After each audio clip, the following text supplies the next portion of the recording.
Students, frustum के topic को आज हम विदाउट फॉर्मूला अटेम्प्ट करेंगे कि अगर हमें फॉर्मूला नहीं भी याद है तो भी हम फ्रस्टम के सारे क्वेश्चन को किस तरह से अप्रोच कर सकते हैं without using any single formula. बस एक अंडरस्टैंडिंग आपको डेवलप करनी पड़ेगी, जो इस शॉर्ट वीडियो में हम उस अंडरस्टैंडिंग को समझेंगे। तो आइए समझते हैं कि फ्रस्टम के क्वेश्चन को कैसे अटेम्प्ट करना है। देखिए, फ्रस्टम जो बनता था वो ऐसे कोई कोन होता था और उसको हम यहाँ से कट करते थे, पैरेलल बेस के पैरेलल कट करते थे, तो फ्रस्टम हमारा डेवलप होता था। तो फ्रस्टम जब हम इसको कट करेंगे तो ऐसे दिखेगा, ऊपर वाला पार्ट एक स्मॉल कोन बनेगा, नीचे फ्रस्टम क्रिएट होगा, लेफ्ट ओवर पार्ट कुछ इस तरह से। ठीक है, अगर हम इस वाले रेडियस को R1 लेते हैं और इस वाले रेडियस को R2 देते हैं तो ये R2 ये भी सिमिलर है क्योंकि यही वाला पार्ट ऊपर नीचे है, सिमिलर। और इस वाली हाइट को अगर हम एज्यूम करते हैं H2 और पूरे कोन की हाइट को हम अगर H1 एज्यूम करते हैं तो देखिए कैसे अप्रोच करेंगे। अगर हम इसको दूसरी तरीके से देखने की कोशिश करें तो यहाँ पे एक ये ट्राइंगल बन रहा है और एक ये बड़ा ट्राइंगल बन रहा है। ठीक है, ये एंगल तो आपको पता ही, देखिए अगर ये पैरेलल है इसके तो ये एंगल इसके बराबर होगा, एंगल ये दोनों आपकी जो एंगल बराबर होंगे और ये आपका कॉमन एंगल होगा, यानी कि ये वाला ट्राइंगल इस बड़े वाले ट्राइंगल के सिमिलर ट्राइंगल होगा ए से।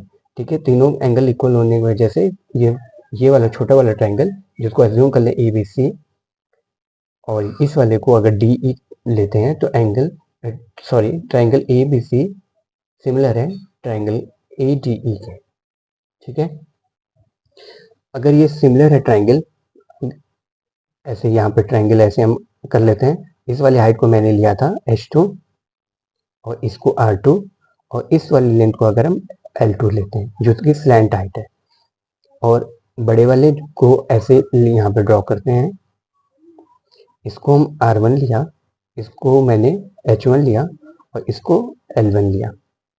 ठीक है, तो सिंस ये दोनों ट्राइंगल सिमिलर है तो कोरस्पॉन्डिंग साइड्स के रेशियो इक्वल होंगे। ये H1 है, H1 upon H2, R1 upon R2 और L1 अपॉन L2।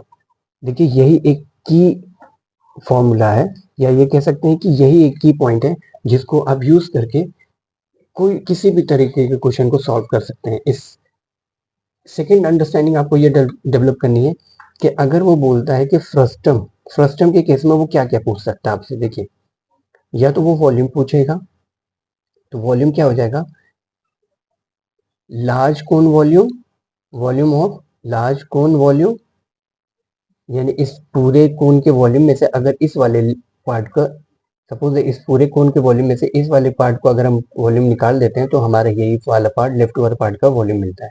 तो लार्ज कोन वॉल्यूम माइनस स्मॉल कोन वॉल्यूम। ठीक है, तो लार्ज कोन वॉल्यूम 1/3 पाई R1 स्क्वायर H1 माइनस 1/3 पाई R2 स्क्वायर और H2। यहाँ से 1/3 पाई कॉमन ले लेंगे, R1 square H1 minus R2 square H2। अब आप कहेंगे कि देखिए जो क्वेश्चन में दिया होगा वो तो आप यहाँ पे डायरेक्ट पुट कर लेंगे, जो नहीं दिया होगा आप इसकी मदद से इसको कन्वर्ट कर लेंगे। ये मैं क्वेश्चन के थ्रू समझाऊंगा, लेकिन आप जब क्वेश्चन करेंगे तो आपको ये और इस दो की मदद से आप जो है क्वेश्चन सॉल्व कर लेंगे। अगर वो आपसे कर्व सरफेस एरिया पूछता है तो सेम वही चीज, curve surface area of large cone minus curve surface area of small cone, बस यही आपको अप्लाई करना है, स्मॉल कोन और कुछ नहीं। लार्ज कोन का पाई R1 L1 minus pi R2 L2। अगर टोटल सरफेस एरिया तो बस कर्व सरफेस एरिया में आप इस बॉटम वाले एरिया को और इस टॉप वाले एरिया को ऐड कर देंगे, तो टॉप वाला एरिया आपका हो जाएगा पाई R2 स्क्वायर और ये पाई R1 स्क्वायर, ये दोनों ऐड कर देंगे, जैसे कि total surface area is equal to curve surface area plus pi R1 square plus pi R2, बस टॉप और बॉटम को ऐड कर देते हैं। अब अगर कर्व सरफेस पे टोटल सरफेस वॉल्यूम पता चल गया, ठीक है, बाकी चीजें आप इस फॉर्मूले इसको और इस चीज को यूज करके आप सॉल्व कर सकते हैं। नेक्स्ट, अगर कोई भी क्वेश्चन आपको नहीं हो रहा है फ्रस्टम का, या आप समझना चाहते हैं कि ऐसे कैसे हम सॉल्व करेंगे, तो आप कोई भी क्वेश्चन में जो है मुझसे कमेंट में पूछ सकते हैं। मैं उस क्वेश्चन को नेक्स्ट वीडियो में डिस्कस कर लूंगा। Thank you.